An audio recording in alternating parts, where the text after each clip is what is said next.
You lost Jonah about a year ago, maybe a little bit more than a year ago. A little bit more than a year ago, probably almost a year. Yeah, actually, almost coming up on 2 years. Oh shoot. Okay, so I'm 2 years now. Yeah. That seems fast. I know, right?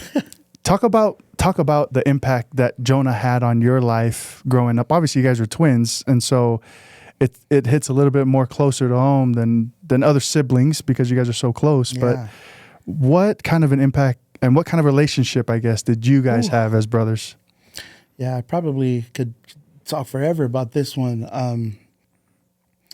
This definitely when thinking about our life and thinking about the impact he's had on me, because that's exactly what I thought of since the day he left. You know, just what kind of impact he has left on my life. And man, it has been a crazy ride, and there's no other way to put it other than he's made the biggest impact in my life, other than my wife and and my kids now, and which I'm so grateful for.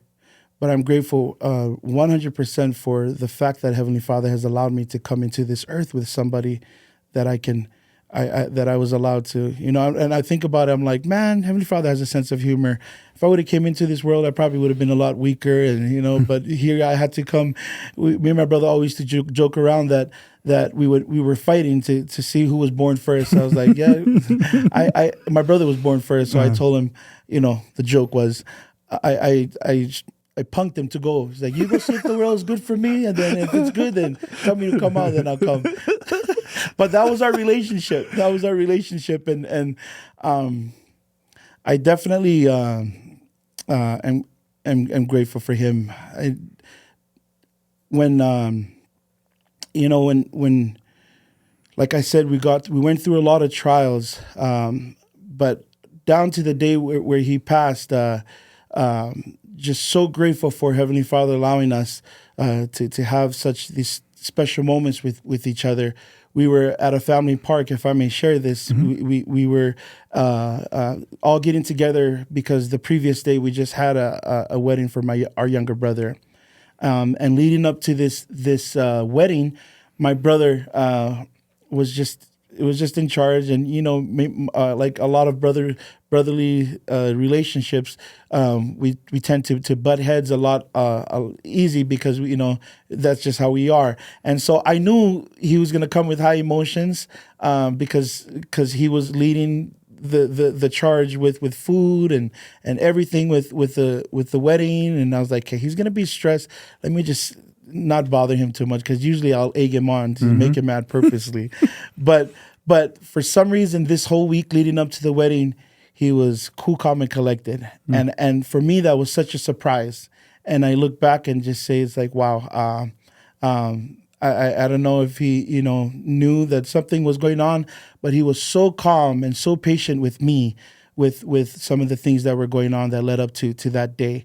And when that day, when we had the wedding was beautiful, was perfect. He was the last one there cleaning up the chapel. And I remember looking at him and thinking, I'm like, oh man, I should help. But I had to go and take my family and come back. But the next day we decided all to get together. And I remember specifically, just being grateful that we could all be gathered, and he specifically came. All of us were pretty much just tired from the day before, so we were just trying to relax and lie down at the park. And he wanted to take all the kids. He's like, hey kids, you guys all come. The water park was right next to the park in Provo, the Sarah Park. And so I got up, of course, because I didn't want him to just take them by himself. And we went to the park, to the water park. And then for about 30 minutes there, we got to spend just me and him. It was our last intimate conversation that we had with each other before the rest of the family came. And by that time, we were all talking with everybody else. But it was just me and him. And I was so grateful for that moment. We talked about our family. It wasn't anything crazy, out of the ordinary, but it was more so, how are you doing, Semi? And, he asked, just how my kids were doing. He has his two young daughters at the time. That one of them was less than 6 months, and the other one was just under 2 years old. But he was asking me how my kids are doing, each of them, and I in my head I'm like, bro, we don't even talk like this when when we're just our conversations are very just our brother. It's almost like we put up a front, but yet we ask those questions. Mm-hmm. But he was very intimate with his questions, and I remember that specifically, and I was so grateful that we had that moment, and we were just happy to be with each other. We took our kids. We went back to the park, and he played with his children, and all of the rest of the kids at the park, while all of us adults were sitting around, and my brother he passed away. He had a cardiac arrest right there at the park. We all assisted him and tried our best, tried everything we could, and I think I'll just kind of go over everything that happened after that. But from that time till about a year later was probably the most hardest time I've ever experienced in my life as a man, and I know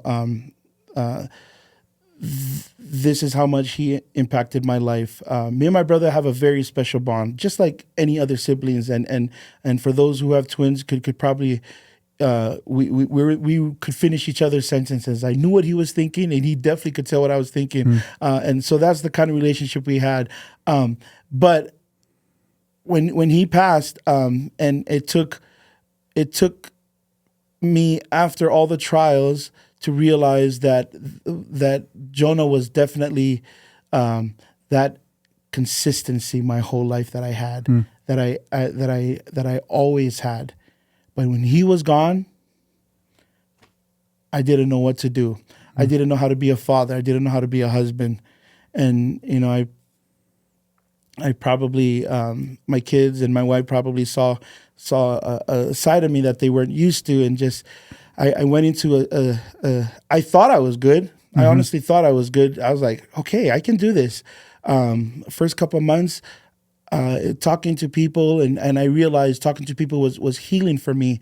I even met with the therapist to try to, because it came with the perks from my job. I was like, oh, let me go check it out. Oh, I'm good. And I realized the conversations I was having with him, I was already doing some of those things that would help me go through the grief. But the real trials came right after that. I realized that Jonah was my consistency in all my life, and now that I didn't have him, I almost felt like I didn't know how to be a man, to be a father, or to show up because he wasn't there. To be honest, the question I had in my mind was, it's a selfish question, but what else is there for me to do then on earth, Father, Heavenly Father? And I asked Heavenly Father this. It's like, if my brother's gone, why do I need to be here on earth? And I it's like, we came into this earth together. I'm good. But very selfishly, because I just wanted my brother there, and I thought of my wife, and I told my wife these thoughts that I had, and she was mad at me, of course, because she has every right to feel like that, and I apologized to her, and I went through a very dark phase of treating my kids, I guess being a little bit, just being hard on myself, and I wasn't present with who I needed to be, made it hard for me to be a dad. And then to go take it a step further, my kids, they just, especially if you guys are have teenage kids, we had our oldest who was going through her own battles, and I didn't necessarily know how to deal with that in the moment, and I probably was harder on her than I needed to be.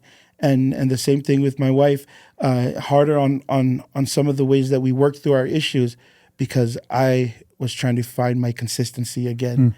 Now that my brother was gone, I didn't know where that was.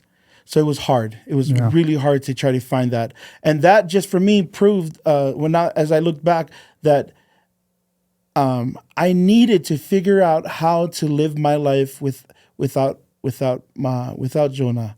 You know, to continue being this person that Heavenly Father wants me to be without that consistency.